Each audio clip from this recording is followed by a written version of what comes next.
In December 2020, a 2-year-old boy named Awaab Ishak died in Rochdale, England. The cause of death was prolonged exposure to black mould in the flat where he lived with his family. His parents had reported the mould to their housing association over 30 times.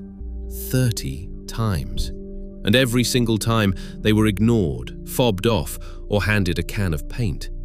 Awaab's death shocked the country. It led to new legislation. It made headlines across every major UK newspaper.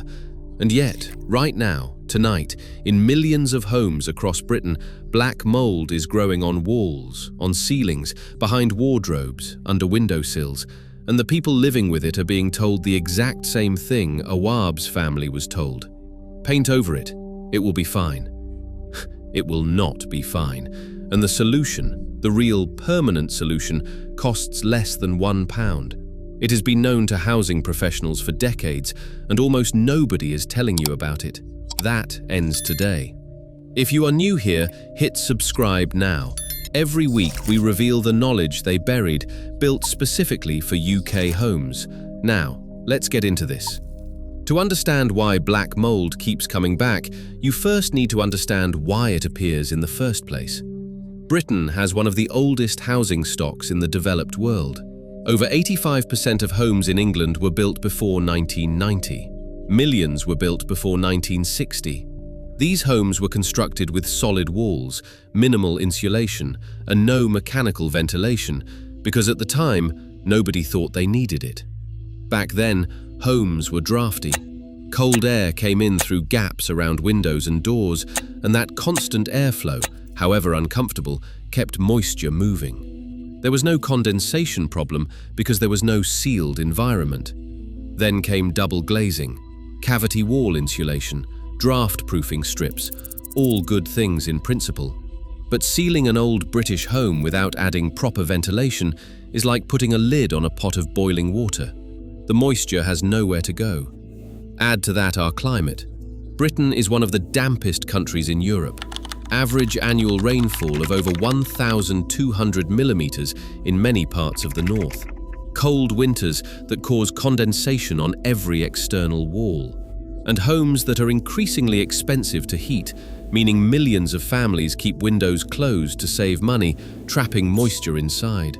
The result is black mould. Stachybotrys chartarum is a toxic fungus that thrives in exactly the conditions most British homes create: cold surfaces, poor airflow, and persistent moisture. And here is the critical thing that most people do not know. Black mould is not just on your wall, it is inside your wall. Its root structure, called mycelium, penetrates deep into plaster, brick, and mortar. What you see on the surface is just the visible part of a much larger organism. This is why painting over it does not work. You are covering the surface while the roots continue to grow underneath. Within weeks, sometimes days, it is back. So why do housing associations keep doing it? We are about to find out. Awaab Ishak's case was not unusual. It was unusual only in its tragic outcome. According to the Housing Ombudsman Service, damp and mould complaints are consistently among the most common and most poorly handled issues in social housing across England. In 2022 alone, the Ombudsman found severe maladministration in dozens of cases where tenants had reported mould and been systematically ignored. In 2023, the government passed Awaab's Law, a piece of legislation included in the Renters Reform Act that legally requires social landlords to investigate and fix damp and mould hazards within strict timeframes. On paper, a landmark moment. In practice, enforcement remains weak. Many housing associations are still using the same approach they always have: a temporary clean, a coat of anti-mould paint, and a letter telling the tenant to improve ventilation by opening a window. In winter, in the north of England. The anti-mould paint industry in the UK is worth hundreds of millions of pounds. These products do have some effect, but they treat the surface, not the cause. They are not a permanent solution. And the companies that make them have a significant financial interest in ensuring that the cheap, permanent, widely available alternative remains as obscure as possible. That alternative is what we are going to reveal right now. To kill black mould permanently, you need to destroy two things: the surface growth that you can see, and the root structure beneath it that you cannot. Bleach, the go-to recommendation you will find on most housing association leaflets, fails on both counts when applied to porous surfaces like plaster and grout. Bleach is water-based. On a porous surface, the water is absorbed into the material, but the active chlorine compound stays near the top. It bleaches the surface, which is why the mold appears to disappear, but it never penetrates deep enough to reach the mycelium living inside the wall. The mold appears gone. It is not gone. What actually kills black mold at the root level has been sitting in British kitchen cupboards for generations. Bicarbonate of soda, the same powder used in baking, is a mild alkali with a pH of around 8.3. Black mold, like most fungi, requires a specific pH range to survive and reproduce. An alkaline environment disrupts the mold's cellular processes and prevents spore germination. When dissolved in water, bicarbonate of soda is absorbed deep into porous surfaces, carrying its antifungal properties directly to where the mycelium lives.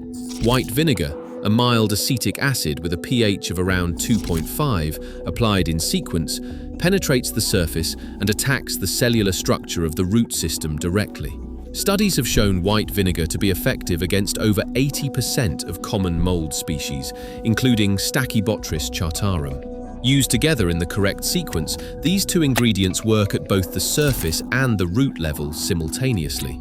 The result is a permanent elimination of the mold colony, not a cosmetic cover-up. A 500-gram box of bicarbonate of soda from Tesco or Asda costs approximately 60 to 90 pence.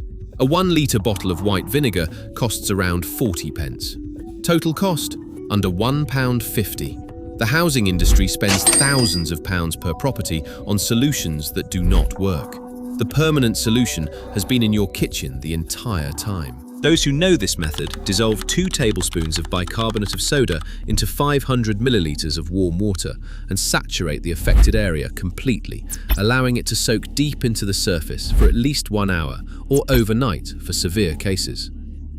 After scrubbing the surface firmly to lift the visible mold, they spray undiluted white vinegar directly over the same area. The fizzing reaction that follows is not a problem. It is the solution working exactly as it should, driving the acetic acid deeper into the wall.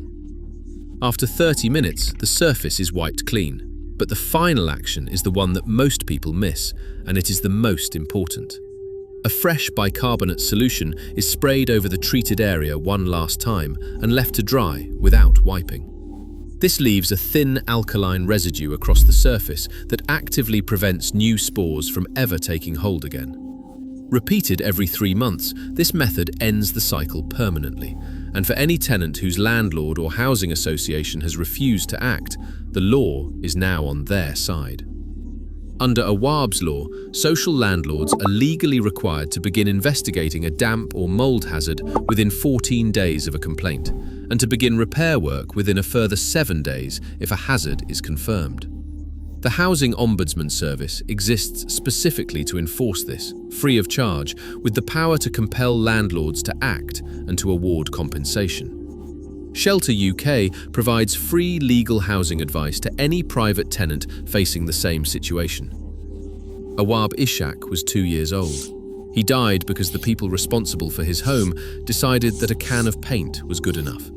It was not good enough. And the fact that this cheap, permanent, scientifically proven solution exists and has existed for decades, while millions of people in this country continue to live with toxic mold on their walls, is not an accident. It is a failure, a deliberate, sustained, profitable failure. You now know the solution. It costs less than £1.50. It works. Share this video with anyone you know who is living with black mold. A friend, a family member, a neighbour. It could make a real difference to their health. This is British Home Secrets. We find the knowledge they buried, and we give it back to the people who need it. Subscribe, because there is a lot more where this came from.